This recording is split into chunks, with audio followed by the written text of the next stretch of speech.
अस्सलाम वालेकुम। अच्छा जी, बच्चों हमने ना लास्ट क्लास के अंदर बात की थी टारगेट सेल्स को फंक्शन के थ्रू हमने कैलकुलेट करने की जो है वो कोशिश की थी। अब इसी कॉन्सेप्ट को आगे बढ़ा रहे हैं। आपके पास पेपर में जो सवाल आ रहा होता है ना, देखिए मैं बार-बार एक बात बोल रहा हूँ और मैं इसको बोलता रहूँगा ताकि ये बात ना आपको रीइंफोर्स हो बहुत बहुत ज़्यादा। जितना अच्छा आपको कॉन्सेप्ट आता होगा, उतना ही अच्छा आपको एग्जामिनर की लैंग्वेज को डिकोड करना आना चाहिए। बिलीव मी, मेरे इतने सालों का जो एक्सपीरियंस है वो ये बोलता है कि बच्चे को इवन जब पेपर आ भी जाता है ना, पेपर को इंटरप्रेट नहीं कर पाता। तो एग्जामिनर की रिक्वायरमेंट मुख्तलिफ टाइप्स की होती है। अब एक नए मसले की तरफ आगे बढ़ते हैं। सर ये नया मसला क्या है? ये नया मसला है टारगेट सेल विद टैक्सेशन। जाहिर सी बात है, जो बंदा दुकान खोल के बैठा हुआ है, जो भी उसने सेल्स अपने पास जो है वो करनी है, अब तक हम प्रॉफिट एंड लॉस स्टेटमेंट जो है वो एक बनाते आ रहे हैं अपने पास। मैं एक और आपके पास बना रहा हूँ। भाई ₹1,00,000 की हमारी सेल्स हो गई है, ठीक है जी। इसमें से हमने वेरिएबल कॉस्ट पे की 20,000 की। मैं इसको टेम्पररी पेन से बना रहा हूँ क्योंकि मुझे छोटी सी बात करनी है। 80,000 का कंट्रीब्यूशन आ गया मेरे भाई। 40,000 की मैंने फिक्स कॉस्ट पे कर दी और घर लेके जाने के लिए मेरे पास प्रॉफिट आ गया 40 का। लेकिन मसला ये है कि ये 40 का प्रॉफिट जब मेरे पास आएगा तो हुकूमत पाकिस्तान मुझसे टैक्स भी चार्ज करेगी। ये टैक्स के बगैर तो नहीं जाने वाला। तो अब होता क्या है रियल लाइफ में कि जो प्रॉफिट आपके पास मेरे भाई 40,000 का आ रहा था, इस पर आप कुछ ना कुछ टैक्स भी पे करेंगे। मिसाल के तौर पे अगर 30% टैक्स है, जो भी टैक्स रेट सवाल के अंदर आपको दिया हुआ है, तो आपका प्रॉफिट आफ्टर टैक्स आ रहा है 28,000 का। तो अब एग्जामिनर ना इस छोटे से कॉन्सेप्ट को नई इंफॉर्मेशन बनाकर सवाल को कॉम्प्लिकेट करने की कोशिश कर रहा होता है। जाहिर सी बात है, पेपर का काम ही यही है, एग्जामिनर का तो काम ही यही होगा। आपका काम है बीइंग अ स्टूडेंट इस इंफॉर्मेशन को इंटरप्रेट करना कि सही है सर, अब तक हम प्रॉफिट की बात कर रहे थे लेकिन अब प्रॉफिट आफ्टर टैक्स भी आ गया। इसका मतलब कि अगर मेरा मैनेजर मुझे बोल रहा है कि भैया 7.5 लाख का प्रॉफिट कमाना है, तो 7.5 लाख का मतलब है कि ये वो प्रॉफिट है जो टैक्स पे करने के बाद आ रहा होगा। प्लीज ये बात जरा माइंड में रखें। इसकी बहुत सारी वेरिएशन हमारे पेपर्स में एग्जिस्ट करती हैं। एग्जामिनर ने हर दफा कुछ नया किया हुआ है। थोड़ी सी क्रिएटिविटी बच्चे के अंदर होनी चाहिए। मिसाल के तौर पे भी जब मैं आगे बढ़ूंगा तो मैं ये भी बात करूंगा कि भाई ये प्रॉफिट आफ्टर टैक्स जो आ जाता है, इसके बाद क्या होता है सर? इसके बाद कुछ अमाउंट हम डिविडेंड के तौर पे डिस्ट्रीब्यूट कर देते हैं। जो अमाउंट बच जाती है वो रिटेन अर्निंग की फॉर्म में आ जाती है। तो एग्जामिनर मांगता आपसे यही है, टारगेट सेल्स, लेकिन आपको बैकवर्ड मूव करना स्टार्ट कर देगा। अब हमें सवाल में बोला गया है जनाब हमारा टारगेट प्रॉफिट आफ्टर टैक्स है 7.5 लाख का। मैंने आप पर मेहरबानी की है और आपको बोल दिया है कि ये प्रॉफिट आफ्टर टैक्स है। एग्जामिनर सिर्फ ये बोलता है कि मुझे 7.5 लाख का प्रॉफिट चाहिए और कहीं सवाल के कोने में लिखा होता है कि टैक्स रेट मेरे पास 25% का है। तो कॉमन सेंस यहां पर आपने ये अप्लाई करना है कि जनाब अगर 7.5 लाख का प्रॉफिट है और 25% टैक्स रेट है, इसका मतलब टैक्स डिडक्ट करने के बाद ये प्रॉफिट मेरे पास आ रहा होगा।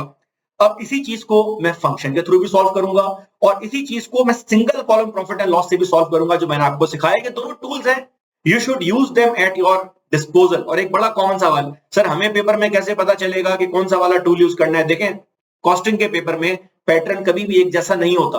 तो क्योंकि पैटर्न एक जैसा नहीं होता तो आपके पास सारे टूल्स होने चाहिए ताकि अगर एक काम ना कर रहा हो तो आप दूसरे पे जो है वो जंप मार लें। यही तो कॉस्टिंग के पेपर की खूबसूरती भी है और यही कॉस्टिंग के पेपर का खौफ भी है। आए बात करें मेरे भाई, आए जरा बात करें।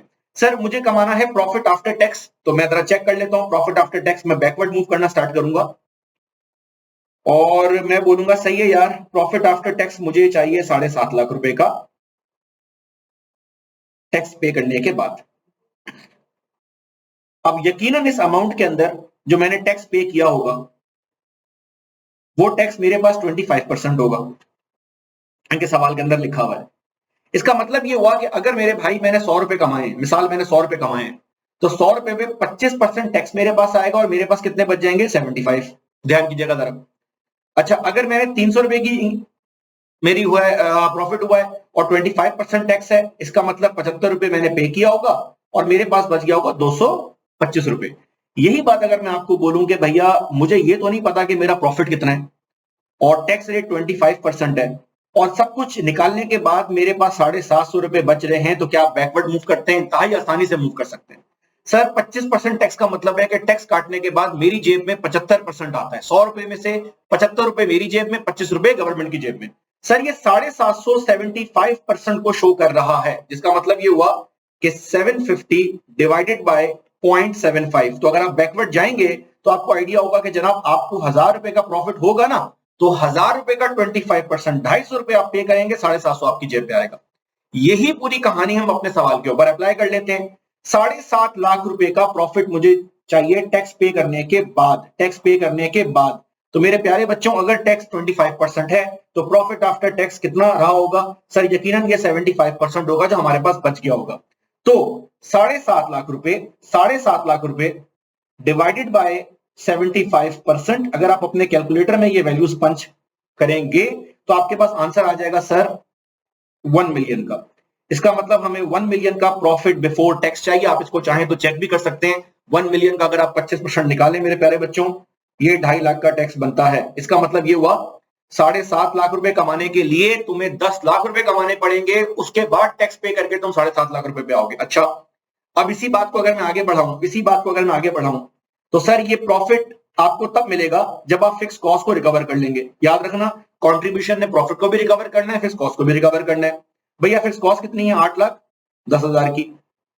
ये यहां माइनस हो रही है, यहां आके प्लस होगी। इसका मतलब कि मेरा जो टारगेट सीएम है, मेरा जो टारगेट सीएम है इस केस के अंदर, दैट इज 18,10,000 रुपए। चाहे तो दोबारा चेक कर लें, 18,10,000 का मेरे पास सीएम आएगा, 8-10 मैं रेंट की मद में पे करूंगा, 10 लाख मेरे पास बच जाएंगे। हुकूमत पाकिस्तान अपना कट रखेगी 2.5 लाख का, और शेयर होल्डर के लिए, सेठ के लिए, मालिक के लिए 7.5 लाख रुपए बच जाएंगे। जाहिर सी बात है, जाहिर सी बात है, जाहिर सी बात है, इस टारगेट सीएम तक पहुंचने से पहले कुछ वेरिएबल कॉस्ट भी होगी, और इस टारगेट सीएम से पहुंचने से पहले कुछ ना कुछ आपको सेल्स भी अचीव करनी पड़ेगी। अब सर मेरे पास सीएम रेशियो जो है वो कितना आ रहा है? जिस तरह आपने टैक्स में किया यही काम आप यहां पे करेंगे। सर मेरे पास सीएम रेशियो आ रहा है तकरीबन 70%, जिसका मतलब ये हुआ कि 70%, हर 100 रुपए में से 70 रुपए मेरी जेब में जाता है। तो मैंने पिछले लेक्चर में बात की थी, दोबारा याद करा रहा हूं। मेरा बेटा 100 रुपए मेरे पास आ रहे हैं, 70 मेरी जेब में जा रहा है, तो बाकी 30 कहां जा रहा है? सर बाकी 30 जा रहा है वेरिएबल कॉस्ट की मद में। तो ये वेरिएबल कॉस्ट जो मेरे पास है ये रिमेनिंग 30% होगी। अच्छा, तो अब जरा मुझे ये सोच के बताएं, जरा मुझे ये सोच के बताएं प्लीज, सॉरी, अब जरा मुझे सोच के बताएं, अगर ये 18,10,000 रुपए 70% को शो कर रहा है, तो रिमेनिंग अमाउंट को कितने अमाउंट जो है वो शो कर रही होगी? सेल्स जो है वो आपके पास कितने की आ रही होगी? मैं इसको अपने पास कैलकुलेटर पे चेक भी कर लूं जरा प्लीज।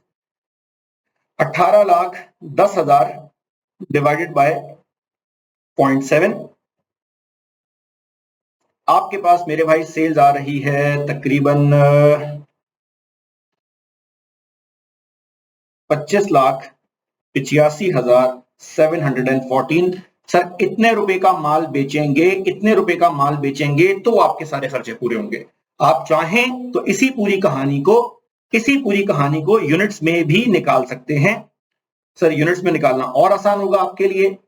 जितनी भी आपके पास सेल्स आ रही है 25,85,714, इसको आप डिवाइड कर दें सेलिंग प्राइस से, क्योंकि ये टारगेट सेल्स है। टोटल 1 यूनिट आपने 30 रुपए का बेचना है, तो अगर 1 यूनिट आपने 30 रुपए का बेचना है दोस्त, तो इसको अगर आप 30 से डिवाइड करते हैं तो मेरे प्यारे बच्चों आपके पास आंसर आ जाएगा कि आपको तकरीबन 86,190 यूनिट्स बेचने पड़ेंगे। एक दफा दोबारा चेक कर लूं, मुझे लग रहा है मेरा हाथ में प्रेस हो गया है। हाँ सही है, 86,190 यूनिट्स की आपको सेल करनी पड़ेगी। ठीक है जी सर, ये आपके पास एक छोटा सा आंसर है। अगर आपके पास टेक्स्ट आ जाए तो उसको किस तरह से देखना है ये आपने अपने पास चेक कर लिया। Thank you so very much.